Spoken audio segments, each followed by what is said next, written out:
Kalau toko pernah jaya, tapi sekarang ada di titik minus nih Om. Bagaimana cara agar vibrasinya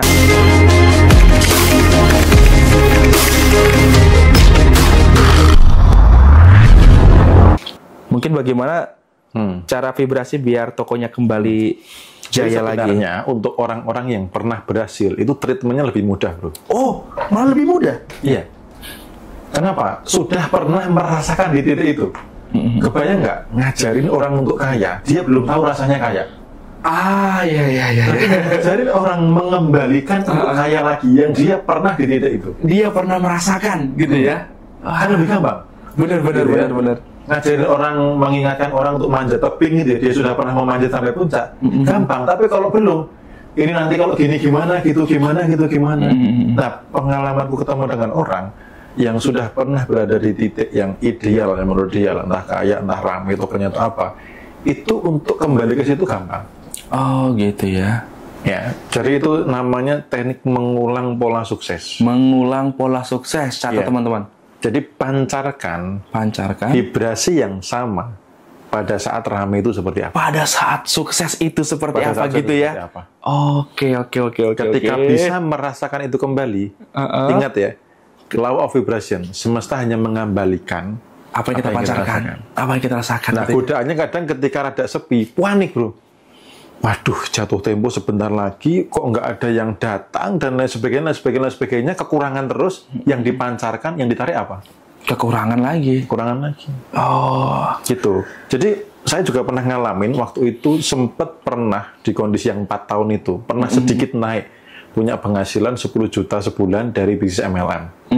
Waktu itu pakai Facebook Ads, jualan sabun lah ya gitu. Nah, di kondisi punya pencapaian terbaik lah, karena melebihi gaji ya, sebulan dapat 10 juta. Yang paling tak ingat-ingat peristiwa itu apa? Pada saat itu ke Indomaret, beli snack es krim dan sebagainya, habis 100.000 lebih.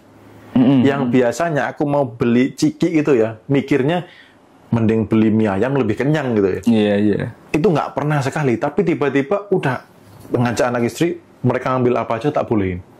Saat itu saya merasa kayak aku ini berlimpah, aku ini ada itu, happy banget gitu. Nah, di saat setelah itu aku kan sempat down lagi, jatuh lagi.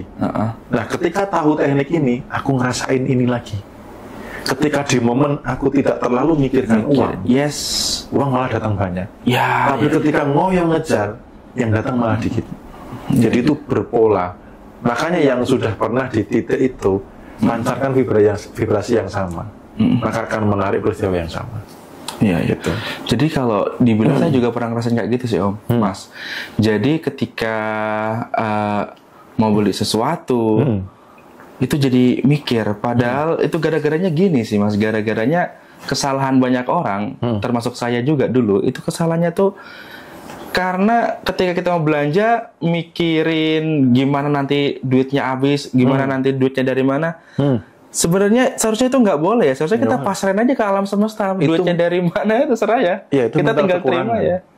Itulah logika yang harus kita kendalikan ya Mas Bimo ya. Betul, itulah yang namanya belajar kesadaran. Karena memang menjaga kelimpahan itu, titik yang paling krusial adalah ketika mengeluarkan uang. Ya, mengeluarkan uang ya. Itu makanya untuk berlatih di awal-awal, aku ngomong sama uangnya. Ketika melakukan uang, tugasmu ngajak teman-teman lebih banyak lagi datang ke sini. Iya. Itu. Jadi ketika dia keluar, apa yang terjadi? Ngajak teman-temannya datang lebih banyak. Iya. Itu. Ini mungkin teman-teman nih, mungkin teman-teman ngerasa aneh. Uang kok diajak ngomong, benda kok dari diajak bicara. Coba Mas Bimo kasih tahu kenapa itu harus dilakukan ya Mas Bimo. Oke, jadi kita sama-sama melihat ini dari sisi ilmu fisika. Iya. Bahwa everything is energy. Everything is energy. Semua adalah energi. Semua adalah energi. Partikel terkecil uang itu apa? Partikel terkecil uang. Energi. Kan ada molekul, ada atom. Di bawahnya atom lagi ya. Lagi itu energi. Iya. Diri kita ini kalau dipecah, partikel terkecilnya apa? Energi. Yes. Ya, paham. Nah, lalu hukum energi ini kan bergetar, bergerak. Tidak ada energi itu yang diam. Energi itu bervibrasi. Dia tidak bisa diciptakan, tidak bisa dimusnahkan, hanya berubah bentuk. Ya, benar kan? Pernah belajar itu dulu di SMA. Kemudian apa? Tentang vibrasi. segala sesuatu yang sefrekuensi akan dipersatukan. Yang tidak sefrekuensi akan dipisahkan. Ngobrol dengan uang ini aku menjaga frekuensinya sama. Bahwa aku sama dia itu udah soulmate gitu loh. Jadi nggak ada kekhawatiran dia itu akan menjauh. Kalau kamu semuanya soulmate, menjauh nggak? Pengennya kan deket-deketan terus. Iya, benar-benar. Jadi ngobrol itu bagian dari caraku untuk menjaga frekuensinya ini tetap sama. Ya. Selaras gitu. Makanya Nikola Tesla apa tuh? Kalau kamu pengen mengetahui rahasia semesta, pelajari tentang energi, vibrasi, dan frekuensi. Energi. Cuman sebatas itu aja. Sebatas itu. Iya. Ketika itu clear, ya sudah.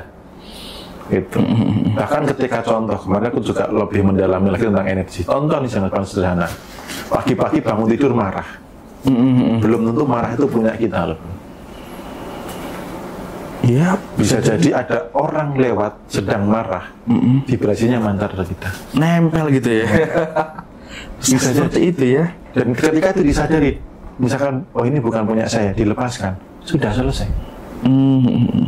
Gitu. Nah, ngobrol dengan uang itu cara menjaga kesadaran bahwa everything is energy. Ketika aku sama dia selaras, udah kayak soulmate bro. Jadi ketika diperintah, tugasmu ke sana ya, ngambil bukan ngambil, sorry, mengundang teman-temanmu datang kemari lebih banyak. Dan jadi nggak ada kekhawatiran nanti habis, enggak, karena dia ngundang kok. Iya. Ya kan gitu. Yang namanya disuruh soulmate pasti dengan senang hati ya. Seperti itu ya. Ya ini ilmu gila sih.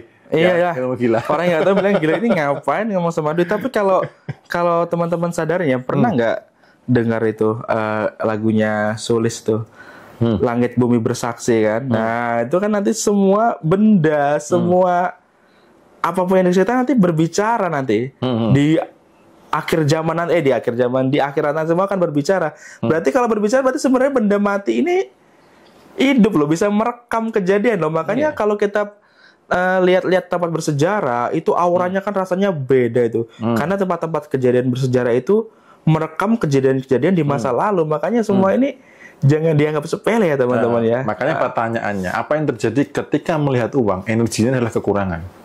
Ya, waktu berkurang lagi. Aduh, tinggal sedikit. Allah berkurang lagi. Aduh, harus keluar lagi. Ya, cuman mampir sementara. Apa yang terjadi? Jadi mungkin uangnya juga merasa, wah aku nggak dibutuhkan gitu ya. Iya, karena pergi ya. Kekurangan, dia selaras dengan kekurangan. Sementara tempat doa, tempat bersejarah itu ya. Kenapa memancarkan itu? Karena apa? Atensinya di itu adalah tempat yang suci, yang sakral, yang baik gitu loh. Nah kalau uang atensinya adalah kekurangan, datang cuman mampir ya kan, sumber masalah, terus gara-gara uang hidup tidak bahagia ya, apa yang terjadi kan gitu? Ini ada hal unik yang saya sadarin tadi kan Mas Bimo ngomong tentang rumah-rumah ibadah ya, makanya kenapa rumah-rumah ibadah itu selalu aja ada rezekinya ya kan, karena rumah ibadah itu dilakukan untuk tempat hal-hal yang positif gitu ya. Betul. Sementara rezeki juga positif, makanya rumah ibadah itu selalu aja ada rezekinya gitu ya Mas ya. Iya, karena selaras. Iya. Selaras itu. Paham. Ini keren banget ilmunya nih guys. Kalian yang nonton ini beruntung banget serius, apalagi kalian yang nyatet dari tadi. Ini ilmu mahal guys, serius. Ini dulu saya juga pernah ikut kelas-kelas ilmu kayak gini tuh, wah jutaan sih, dan ilmunya sama yang dibagikan sama Mas Bimo ini, wah.